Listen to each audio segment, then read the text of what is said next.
Hello everyone, and welcome to this tutorial on using the 3D cursor in Blender. Whether you're new to Blender or a seasoned pro, understanding how to use the 3D cursor effectively is essential for creating professional-looking 3D models. And in this video, I will be showing you how to use this powerful tool to improve your workflow and create amazing 3D models.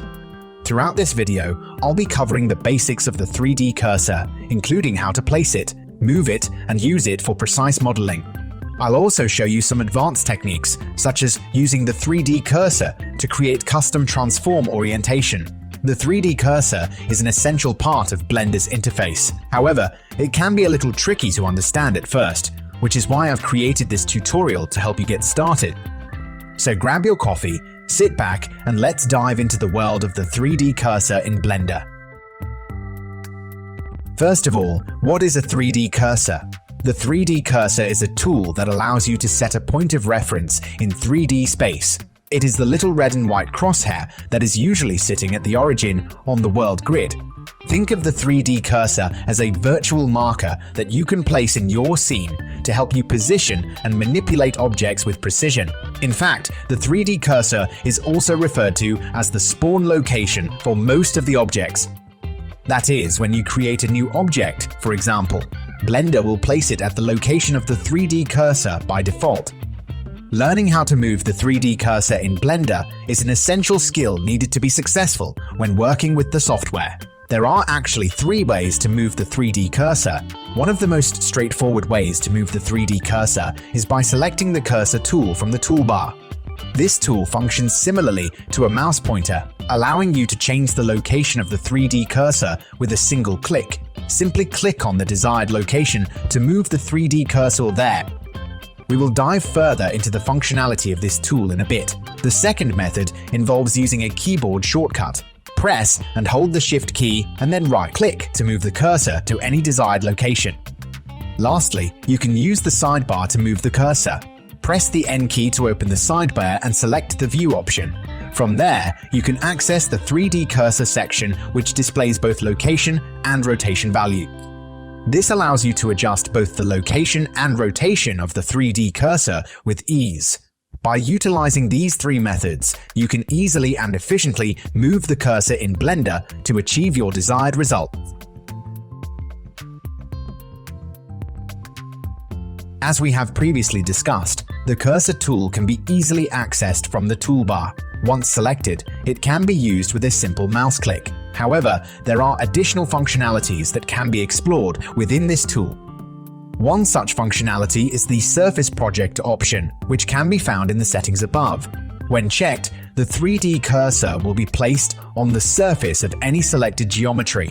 If unchecked, the cursor will move freely in 3D space without being constrained to the surface of the geometry.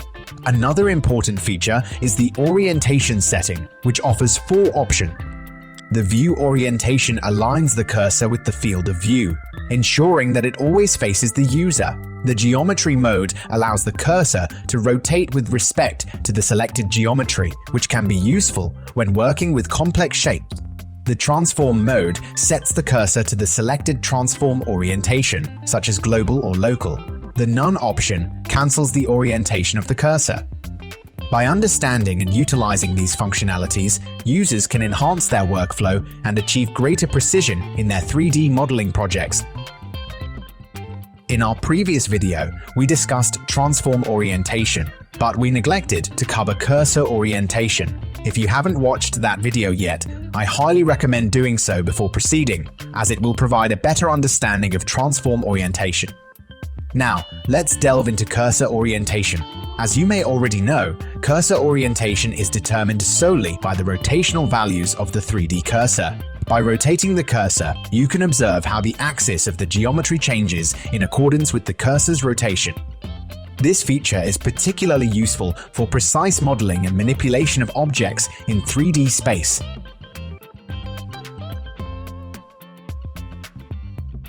While experimenting with the 3D cursor, you may encounter some challenges. One common issue is the inability to add objects, which can be frustrating. This problem arises when the 3D cursor is not in the correct position. As we know, the 3D cursor serves as the spawn location for most objects. If you accidentally place the cursor outside of your scene, any new objects will be added there instead of within your intended workspace. Therefore, it is crucial to ensure that the 3D cursor is always in the correct position. By doing so, you can avoid any unnecessary setbacks and continue to work efficiently. Another problem you may encounter is the inability to see the 3D cursor in the viewport. Despite being able to move and rotate the cursor and even set its location to the world origin, it remains invisible. This is because the visibility of the 3D cursor has been turned off in the Gizmo menu. To rectify this, simply turn the visibility back on and watch the cursor spring back into action.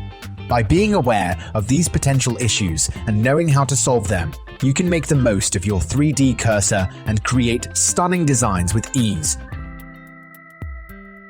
Thank you for watching our tutorial on the 3D cursor in Blender. We hope that this video has been helpful in expanding your knowledge and skills in using this powerful tool. If you have any questions or suggestions for future tutorials, please leave a comment below. Don't forget to subscribe to our channel for more Blender tutorials and tips. We appreciate your support and look forward to seeing you in the next video. Until then, happy blending!